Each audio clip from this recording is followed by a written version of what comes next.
जी, freelancer कौन है, कैसे काम करता है, इसके ऊपर हम डिस्कस कर चुके हैं। अगेन वही है कि ये बंदा फ्रीलांसर जो है वो सेल्फ एम्प्लॉयड होता है, अपने घर बैठकर किसी भी जगह पर मौजूद है, वहां से वो अपना काम चला सकता है, जो उसका दिल करे वो कपड़े पहन सकता है। यानी कि एक शख्सी आजादी की तरफ आप मूव कर रहे हैं कि वो जो 9 to 5 की लाइफ है, जिसके अंदर आपको सुबह सवेरे तैयार होकर 9 बजे पहुंचना है, और अगर आप 9:05 पे पहुंचेंगे तो आपका बॉस पहले ही दरवाजे पे खड़ा होगा और कहेगा जी आपकी हमें जरूरत नहीं है, आप रोज लेट आते हैं और आप रोज बहाने करते हैं और टाइम पे नहीं आ सकते। ठीक है, तो इससे फिर आप आंसरेबल टू क्लाइंट्स हैं, सिर्फ जिसके साथ आप उस वक्त कमिटेड हैं वो क्लाइंट जो है वही आप उसको जवाब दें। 2 दिन का काम है, हफ्ते का काम है, महीने का काम है, उसके करने के बाद आप उसको आंसरेबल नहीं है। जबकि 9 to 5 जॉब के अंदर क्या है कि आप उसको बाउंड है उसको फॉलो करने के। अगर अगर आपके बॉस के साथ आपकी खराब हो जाती है तो फिर आपका वहां जॉब करना बहुत ज्यादा मुश्किल हो जाता है, वो आपको टफ टाइम देना शुरू कर देता है। आप घर से बैठ के काम कर सकते हैं और ऐसा काम कर सकते हैं जिसको करके आपको खुशी हो। 9 to 5 में आपको ऐसे भी काम करने पड़ेंगे जो आपको पसंद नहीं है। लेट्स सपोज आपका बॉस आपको कहता है कि जी ये पेज उठाए ना तो जाके फोटो कॉपी करवा के लाएं, आप कहते हैं नहीं सर वो फोटो कॉपी तो खराब है, वो कहते हैं जहां से मर्जी करवा के लाएं, मुझे तो फोटो कॉपी चाहिए। ठीक है, तो उससे आप क्या कहते हैं बोझल फील करेंगे, बुरा महसूस करेंगे कि ये मेरे साथ किस तरह का सलूक किया जा रहा है, और आप डिप्रेशन के फेज के अंदर जाएंगे। इसके अंदर ऐसा नहीं है। हाँ, डिप्रेशन आपको हो सकता है अगर आपको काम नहीं मिल रहा और उसकी वजह आप खुद हैं, कोई और नहीं है। जबकि बाकी के अंदर अगर आपने काम अपना ठीक किया है लेकिन आपके पास साथ जो कोलीग है उसने काम उस तरह से नहीं किया जिस तरह से रिक्वायर्ड था, लेकिन क्योंकि आप दोनों एक ही का प्रोजेक्ट के ऊपर काम कर रहे थे इसलिए आपको भी उसी के साथ जोड़ दिया गया कि आपने काम नहीं किया। तो ये काम फ्रीलांसिंग ऐसा है जो आपको एक्साइटमेंट देता है, आपको खुशी देता है। अब थोड़ी सी स्टैटिस्टिक्स की बात कर लेते हैं, क्योंकि हम लोग वैसे ही यूएस से बहुत ज्यादा इम्प्रेस रहते हैं तो यूएस का डाटा ही हम लेते हैं। तो फ्रीलांसिंग यूएसए के अंदर लास्ट अगर आप देखें 2016, 17, 18 के अंदर 55 मिलियन लोग जो थे 2016 के अंदर वो फ्रीलांसिंग कर रहे थे। 2017 के अंदर 57.3 मिलियन थे। 2018 के अंदर कम हो के 56.7 मिलियन थे और 2019 के अंदर 57 मिलियन जो यूएस नेशनल्स हैं वो फ्रीलांसिंग कर रहे थे। अब मिलियंस को मैं थोड़ा क्लियर कर दूं, 1 million is equal to 10 lakh और 57 मिलियन का मतलब ये है 5 करोड़ 70 लाख लोग जो हैं अमेरिका के अंदर वो फ्रीलांसिंग कर रहे हैं डिफरेंट प्लेटफॉर्म्स के ऊपर। जरूरी नहीं है एक ही प्लेटफॉर्म के ऊपर हो, लेकिन 57 मिलियन के करीब जो अमेरिकन हैं वो फ्रीलांसिंग कर रहे हैं। और हमारे यहाँ जो हमारे अनएम्प्लॉयमेंट है वो तकरीबन 1 से 2 करोड़ लोग अनएम्प्लॉयड हैं। तो अगर उनको फ्रीलांस की तरफ मूव किया जाए तो हमारे पास फॉरेन रेमिटेंसेस भी आएंगी और लोग जॉब के ऊपर भी लग जाएंगे बगैर इन्वेस्टमेंट के। इसके अंदर इन्वेस्टमेंट नहीं है, इसीलिए government of Pakistan and government of Punjab ने ये प्रोजेक्ट शुरू किया कि फ्री ऑफ कॉस्ट लोगों को कोर्स कराए जाएं। इसका बैच मैंने पहले भी बताया था, फिजिकल भी चला है और अब ऑनलाइन कोर्स चलाया गया है। सिर्फ इसका यही मकसद है कि आप लोग जो अफोर्ड नहीं भी कर सकते, जिनके पास पैसे नहीं है कि वो इस तरह के कोर्सेज कर सकें, तो वो फ्री ऑफ कॉस्ट उन तक पहुंचाए जाएं। तो अगर उनमें से मैक्सिमम लोग इसकी तरफ आ जाएंगे तो उसका बेनिफिट हमारे मुल्क को ही होगा। बिग प्रोजेक्ट्स, अब बात आ जाएगी फ्रीलांसिंग के ऊपर के बड़े बड़े प्रोजेक्ट्स हैं। अब होता क्या है इसके अंदर के फ्रीलांसिंग लोग कर रहे हैं, जैसे आप नए हैं, बिल्कुल नए होंगे उसके ऊपर और आप छोटे छोटे काम करेंगे, जबकि जो पुराने लोग हैं जिनकी प्रोफाइल्स बड़ी हैं, जिन्होंने बड़े बड़े प्रोजेक्ट्स किए हैं, सिंगल किए हैं, उनकी प्रोफाइल पे उनको लोग बड़े प्रोजेक्ट्स देंगे। ऐसे प्रोजेक्ट्स होंगे जो 2-2, 3-3 महीने के ऊपर हैं और मिलियन डॉलर्स के प्रोजेक्ट्स हैं। तो फिर वो क्या करते हैं, फिर जो वो बड़ी प्रोफाइल वाले लोग हैं वो मजीद आगे सबलेट करते हैं, यानी कि उस प्रोजेक्ट के छोटे छोटे हिस्से बना देते हैं और वो ऑफर करते हैं अगेन उसी मार्केट के ऊपर कि ये पोर्शन हमें बनवाना है, तो आप अगर बनाएंगे तो आपको इतने पैसे मिलेंगे। तो वे वैल्यूएट कर लेते हैं कि अगर ये 1 मिलियन का प्रोजेक्ट है और अगर मैं ये फ्रीलांसिंग से कराता हूँ, बाकी लोगों को 5 मिलियन के ऊपर दे के कराता हूँ, तो मैं बगैर काम किए भी 5 मिलियन कमा सकता हूँ, क्योंकि आपकी प्रोफाइल छोटी होगी। अगर उनका काम कोई रह भी जाता है तो वो एक छोटा सा पोर्शन होगा जो मिस होगा, जिसको वो खुद कर सकते हैं या अगेन किसी और से करा सकते हैं। तो बड़े प्रोजेक्ट्स को मजीद आगे छोटे छोटे जो फ्रीलांसर्स हैं, जैसे आप लोग बनेंगे तो जो नए फ्रीलांसर्स होंगे वो उस प्रोजेक्ट के ऊपर बिड करेंगे। पाकिस्तान का नंबर 4 है फ्रीलांसिंग के ऊपर, लेकिन ये जो प्रोजेक्ट शुरू किए गए हैं इसके बाद उम्मीद की जा रही है कि पाकिस्तान इससे ऊपर मूव करेगा और हमारी रैंकिंग भी बेहतर होगी, और रैंकिंग के साथ साथ आप लोगों को भी सीखने का मौका मिलेगा। डू नॉट क्विट जॉब, जैसे मैंने पहले भी बात की थी, ऐसा बिल्कुल नहीं करना कि आप कहें कि मैं जॉब छोड़कर बैठ जाऊंगा और मैंने जॉब नहीं करनी, मैंने तो अब फ्रीलांसिंग ही करनी है और मजीद मैंने कोई काम नहीं करना। तो ऐसा बिल्कुल नहीं है, आपने जॉब नहीं छोड़नी। जॉब के साथ साथ फ्रीलांसिंग स्टार्ट करनी है। अगर जॉब नहीं है फिर तो आपने फ्रीलांसिंग ही करनी है, लेकिन अगर आपको कोई जॉब अपॉर्चुनिटी मिल रही है तो पहले जॉब के साथ इसको कंटिन्यू करें। अगर आपका ये काम अच्छा चल जाता है तो फिर आप मूव करें जॉब क्विट करने की तरफ। ठीक है, ऐसा नहीं है कि बिल्कुल घर छोड़ के बैठ जाएं और अल्लाह तवक्कल कर लें कि नहीं मैं बस अपना काम करूंगा। अपना काम जरूर करें, लेकिन पहले उसको साइड के अंदर स्टार्ट करें और फिर आप अपना इसका फ्री जॉब करें, उसके साथ साथ फ्रीलांसिंग को कंटिन्यू करें। Be patient. बी पेशेंट का मतलब ये है कि आपने सब्र और तहम्मुल के साथ काम करना है। ऐसा नहीं है कि आपको पहले दिन ही कामयाबी मिल जाएगी, और घबराना भी नहीं है कि मैंने 10 प्रोजेक्ट्स पे बिड कर लिया है और मुझे अभी तक किसी ने कॉल नहीं की तो मेरा फ्रीलांसिंग नहीं चलेगा और मेरा काम सारा डूब जाएगा। ऐसा बिल्कुल नहीं है, आपको इंतजार करना पड़ेगा। हो सकता है आप 50-100 प्रोजेक्ट के ऊपर बिड करें और आपको कोई भी कॉल ना करे। ठीक है, तो आपने पेशेंट रहते हुए इसके ऊपर काम करना है। इन नेक्स्ट 20 years, अगले 20 सालों के अंदर, people will only work 4 hours a day and most of them will be self-employed।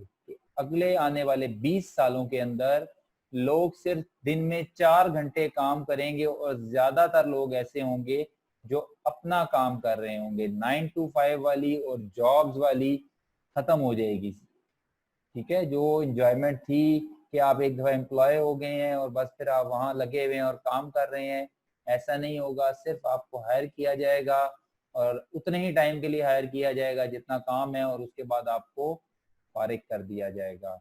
आप अगर अपनी गवर्नमेंट की भी लास्ट स्टेटमेंट्स देखें तो वो भी यही कहते हैं कि हमें जो पेंशन का लोड है इसको कम करना है और गवर्नमेंट एम्प्लॉयज की तादाद कम करनी है, क्योंकि लोड बहुत ज्यादा है और काम इतना नहीं है जितनी हमें पेमेंट्स करनी पड़ती हैं। तो अगर गवर्नमेंट इस तरफ मूव कर रही है तो प्राइवेट सेक्टर तो बिल्कुल इसकी तरफ मूव कर जाएगा कि बिल्कुल हायर एंड फायर, जब जरूरत है रखेंगे, जब जरूरत नहीं है तो निकाल देंगे। और आप इसका देखें कि कोरोना के अंदर ये चीज बिल्कुल खुल के सामने आ गई है कि आप अगर काम जैसे ये सारा कोरोना का सेटअप आया और लोग के कारोबार पे इफेक्ट आया तो उन्होंने लोग जितने जरूरत के थे वो रखने शुरू किए, और एक टाइम ऐसा आया कि जो बहुत पुराने एम्प्लॉयज भी थे उनको भी उन्होंने कहा कि हम आपको आधी सैलरी देंगे, 25% सैलरी देंगे, फिर अगेन के नहीं देंगे, अब जब तक काम नहीं स्टार्ट होगा हम नहीं देंगे।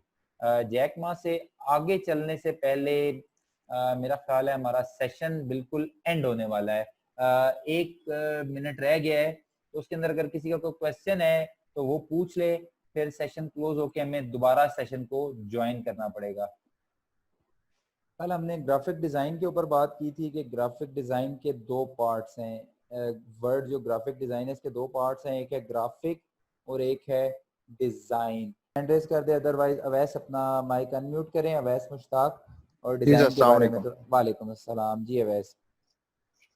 डिजाइन यही है सर, किसी भी चीज का सांचा उसको बनाने से पहले उसके लिए रिक्वायरमेंट्स क्या है, क्या क्या चीज जरूरत है उसको बनाने के लिए, सही उसको है, बनाने के बाद उसके ड्रॉबैक्स क्या है, कि क्या क्या ठीक हो है। सकता है इसमें ड्रॉबैक्स, अ, तो फिर उस हिसाब से उसको डिजाइन ठीक हो गया करना। वैस। जी भाई मारिया ने कहा कि चेयर अगर बनानी है तो उसके पहले देखना है कि किस तरह से बनाना है। मेरा ये आपसे सवाल है कि चेयर बनानी ही क्यों है, चेयर की क्या जरूरत पेश आ गई कि हमें चेयर बनानी है, ना बनाए तो क्या होगा? अवैस, आपसे क्वेश्चन है। जी सर, अगर उसकी रिक्वायरमेंट्स है, अगर हम नहीं बनाएंगे तो सर हम बैठेंगे किधर, हाँ, असल जब बात हमें यह है इसकी कि चीज। प्रॉब्लम यह है कि हमने बैठना है, ठीक है, कहीं ना कहीं जी बैठना है। अब बैठने के लिए जैसे मैंने आपको कल भी बताया था कि हम जमीन पे भी बैठ सकते हैं, ठीक है, किसी पत्थर पे भी बैठ सकते हैं, लेकिन प्रॉब्लम क्या है कि हमने बैठना है और हमें कंफर्टेबल चाहिए। तो पहले हम एक ऐसी चीज डिजाइन करेंगे जिसके ऊपर बैठ सकें, फिर आहिस्ता आहिस्ता उसको कंफर्टेबल बनाएंगे, फिर उसको अपने हिसाब से एडजस्ट करते जाएंगे। जैसे व्हील चेयर है, अब बैठते तो व्हील चेयर के ऊपर भी है, लेकिन उसके अंदर सोचा गया कि जो लोग नहीं चल सकते उनको व्हील चेयर के ऊपर बैठाया जाए, नीचे उसके व्हील लगाए जाएं और उसको साथ ऐड किया जाए। ये डिजाइन है कि आप उसकी रिक्वायरमेंट प्रॉब्लम देखते हैं और प्रॉब्लम के हिसाब से चीज डिजाइन कर देते हैं, और जरूरी नहीं है कि वो खूबसूरत हो। ठीक हो गया। लास्ट फिर हमने डिस्कस किया कि डिजाइन एस्थेटिक होते हैं और फंक्शनल होते हैं। एस्थेटिक ऐसी चीज होती है जो खूबसूरती से ज्यादा रिलेटेड है कि चीज आउटलुक के अंदर कैसी लग रही है, खूबसूरत लग रही है या नहीं है। फंक्शनल ऐसा है जो एक्चुअल पार्ट है जिसको आप मिस नहीं कर सकते, चाहे उसको अंदर इतनी खूबसूरती आए या ना आए, लेकिन आपने उस मैसेज को पूरी तरह कन्वे करना है, जिसके अंदर मैंने आपको ट्रैफिक सिग्नल्स दिखाए कि भले ही आपको खूबसूरत लगें या ना लगें, इनके अंदर जो मैसेज है वो लाजमी है कि आपने यू टर्न अगर नहीं लेना यहाँ से, तो आपका ये यहाँ पर मैसेज होना ज्यादा इंपॉर्टेंट है, खूबसूरती इतनी ज्यादा इंपॉर्टेंट नहीं है। जबकि एस्थेटिक सिर्फ ऐसी चीज होगी जो आपको खुश रखेगी, जिसको देखकर आपको प्लेजेंट फील होगा, तो ये चीज फंक्शनल के अंदर आती है। और एग्जाम्पल मैंने आपको दी थी यूजर इंटरफेस की, कि आप एक बड़ा ही खूबसूरत सा यूजर इंटरफेस बना लेते हैं जो एस्थेटिकली बड़ा प्लीजिंग है, आपको देख के बड़ा अच्छा लगता है, बड़ा खूबसूरत लगता है, हर चीज उसकी खूबसूरत है, लेकिन फंक्शनैलिटी आपको कब पता चलेगी? जब यूजर उसके बारे में कहेगा कि ये वाकई बड़ा खूबसूरत तो है, एस्थेटिकली तो इट्स वेरी गुड, लेकिन फंक्शनली इसके अंदर प्रॉब्लम है कि जब मैं एक काम करना शुरू करता हूं तो मुझे 10 ऑप्शन सामने खुल जाते हैं, मुझे सिर्फ जो मेरा रिक्वायर्ड ऑप्शन है वही नजर आना चाहिए। जैसे अब अगर ये मैंने स्क्रीन शेयर की हुई है और आपको बार बार जो है किसी और की पिक्चर आना शुरू हो जाएगी, तो आप इसको चाहे जितना मर्जी ये खूबसूरत इंटरफेस हो ना, आपको पसंद नहीं आएगा कि ये बार बार मुझे क्या दोबारा से इधर उधर चीजें चेंज करनी पड़ रही हैं। तो ये यूजर इंटरफेस जो है ये एस्थेटिकली एस्थेटिक्स के अंदर आता है, जबकि यूजर यूजर एक्सपीरियंस जो है ये फंक्शनैलिटी को डिफाइन करता है। अभी हम बात करेंगे ग्राफिक्स की। देखें, ग्राफिक्स के अंदर मेनली जब हम कोरल वगैरह या एडोब स्टार्ट कर देते हैं ना, तो हम इन चीजों को इतना नहीं डिस्कस कर पाते, इनके ऊपर फोकस नहीं कर पाते, इसलिए ये चीजें मिस हो जाती हैं। तो मेरा ये था कि ग्राफिक्स के अंदर मैं इन एलिमेंट्स को जरूर डिस्कस करूं कि ये जो एलिमेंट्स हैं आपके, ये सारे मिलकर तो ग्राफिक्स बनाते हैं। तो इसके अंदर सबसे पहला एलिमेंट जिसको आज हम डिस्कस करेंगे, ये सारे बारी बारी हम डिस्कस करेंगे जितने आपके सामने ये लिखे हुए हैं ना, line, shape, space, form, typography और कलर्स, ये तमाम जो हैं इनको हम बारी बारी डिस्कस करेंगे। इनमें से लाइन को हम आज डिस्कस करेंगे, शेप को हम कल डिस्कस करेंगे और ऑनवर्ड्स, यानी कि ये हमारे नेक्स्ट 6 लेक्चर्स हैं। लाइन को निकाल दें तो पीछे 5 लेक्चर्स हैं नेक्स्ट जो हमने पढ़ने हैं, यानी कि नेक्स्ट वीक के हमारे लेक्चर्स हैं। और लास्ट लेक्चर हमारा जुम्मे वाले दिन थ्योरेटिकल होगा, जिसके अंदर हम इन सब को सॉरी रास्टर वर्सेस जो आपका है, मेरे ज़हन से निकल गया है, रास्टर वर्सेस वेक्टर जो है वो हमारा नेक्स्ट वीक का लास्ट लेक्चर होगा, जो हमारा थ्योरी का लास्ट लेक्चर है। और हफ्ते वाले दिन हम जितनी भी थ्योरी पढ़ी होगी जस्ट उसको रिवाइज करेंगे, कल वाले हफ्ते की नहीं, नेक्स्ट वाले वीक की मैं बात कर रहा हूँ। तो आज हम डिस्कस करेंगे लाइन को। लाइन क्या चीज है और लाइन क्या काम करती है। बाज़ाहिर आपको लगेगा कि लाइन कुछ भी नहीं है, ठीक है। लाइन क्या है, दो पॉइंट्स को आपस में जोड़ रही है, यानी कि एक पॉइंट से आप स्टार्ट करते हैं और आगे लेकर जाते हैं, जहां तक आप उसको लेकर जाएंगे, जहां पर आप पेन उठा लेंगे वहां पे वो लाइन खत्म हो जाएगी। Line is connecting basically two points. लेकिन ये लाइन जो है, इसके अंदर ग्राफिक्स की बहुत सारी चीजों के अंदर ये लाइन इन्वॉल्व है, इसलिए इसका यहाँ डिस्कस करना बहुत ज्यादा जरूरी है कि लाइन काम क्या करती है, इसका मकसद क्या है। तो चार मेन मकसद हैं इसके। टू डिवाइड, दो चीजों की अगर डिवीजन करनी है तो उसके लिए आपके पास लाइन इस्तेमाल होती है। दो चीजों का आपने जोड़ना है तो भी लाइन इस्तेमाल होती है। एक वर्ड लिखा हुआ है हायरार्की। हायरार्की और कनेक्ट जो है ये तकरीबन एक ही चीज है, मिली जुली चीजें हैं। हायरार्की का वर्ड अगर आप में से किसी ने सुना हुआ है तो जब मैं इस को क्लोज करता हूं तो मैं आपसे पूछ लेता हूं, क्योंकि लेक्चर से मुझे कल हमने एक जो लेक्चर स्टार्ट किया था वो था ग्राफिक के एलिमेंट्स के ऊपर। इससे पिछले लेक्चर के अंदर हमने डिज़ाइन को देखा था कि डिज़ाइन क्या है और ग्राफिक और डिज़ाइन के अंदर क्या डिफरेंस है। तो आज जो कल हमने बात की थी वो फिर ग्राफिक के एलिमेंट्स के ऊपर की थी कि ग्राफिक्स के अंदर कितने एलिमेंट्स होते हैं और इनका जानना क्यों ज़रूरी है और किस तरह से इनसे मिलकर आप अपने जो इमेजेस हैं उनको फॉर्म करते हैं, बनाते हैं। तो कल का एलिमेंट जो हमने पढ़ा था वो था लाइन, ठीक है। और लाइन क्या चीज होती है कि कनेक्शन है दो पॉइंट्स के दरमियान, एक पॉइंट से आप शुरू करते हैं और दूसरी तरफ उसको खत्म करते हैं, तो ये एक लाइन कहलाती है। लाइन से मिलकर फिर आप मुख्तलिफ शेप्स बनाते हैं। तो लाइन हमने कल पढ़ा था, लाइन किस मकसद के लिए इस्तेमाल होती है, डिवाइड करने के लिए इस्तेमाल होती है, कनेक्ट करने के लिए इस्तेमाल होती है, हायरार्की के लिए इस्तेमाल होती है, डेकोरेशन के लिए इस्तेमाल होती है। तो एक दफ़ा मैं आपसे भी पूछ लेता हूँ कि ये क्या था, ताकि फिर मैं उसकी एग्जांपल जो हमने ली थी उनकी तरफ जाऊं। कि लाइन हमारी ना चीज़ों को डिवाइड करने के लिए इस्तेमाल होती है। जैसे ये एक इमेज है ना, तो उसको छोटे छोटे पार्ट्स के अंदर डिवाइड करने के लिए ये रेड लाइन यूज हुई है। तो ये लाइन डिवीजन के लिए इस्तेमाल हो रही है कि इसके छोटे छोटे पीसीस के अंदर डिवाइड किया गया है।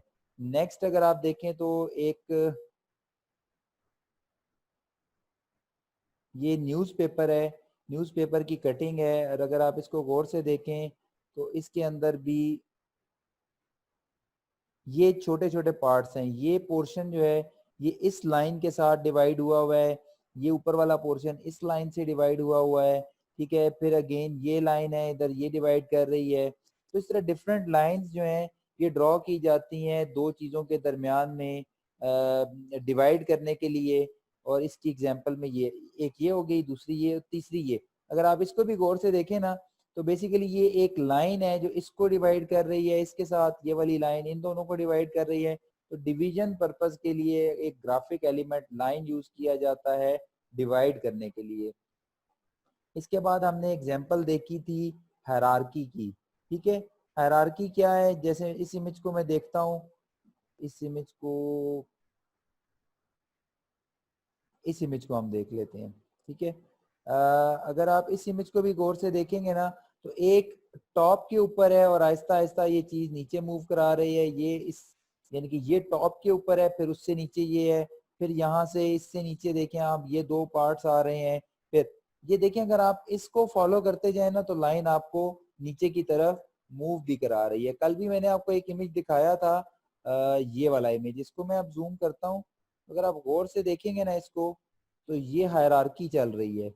ये एक लाइन की एग्जांपल है, और मजीद जूम कर लेता हूँ। ये वाला इमेज ये देखें, ये नीचे आ रहा है, यानी कि ये टॉप पे है, उससे नीचे ये है, फिर ये नीचे है, ये नीचे है, और आहिस्ता आहिस्ता अगर आप इस लाइन को फॉलो करते जाएं तो आप सबसे बॉटम के ऊपर इंटरनेट ऑफ थिंग्स में आ जाएंगे। लाइन आपकी आंखों को भी मूव कराती है, आप पाथ को फॉलो करते जाते हैं। अब ये एक लाइन है, इसको आप फॉलो करते जा रहे हैं और आप एंड तक पहुंचेंगे, स्टार्ट से लेंगे और एंड तक पहुंच जाएंगे। तो ये तमाम काम ग्राफिक्स के अंदर आप लाइंस के जरिए से करते हैं। अगेन ये मैंने एक कल इमेज दिखाया था, इसके अंदर भी ऐसे ही है कि ये सर सेशन लाइंस एंड हैं। होने वाला है। जी मैंने इसीलिए ये रिवीजन जो है ये कर लिया और नए सेशन के अंदर हम ग्राफिक्स का लेक्चर जो आज का है वो पढ़ लेंगे। तो अगेन ये देखें लाइंस जो हैं ये इस तरह से आपको नजर आ रही हैं।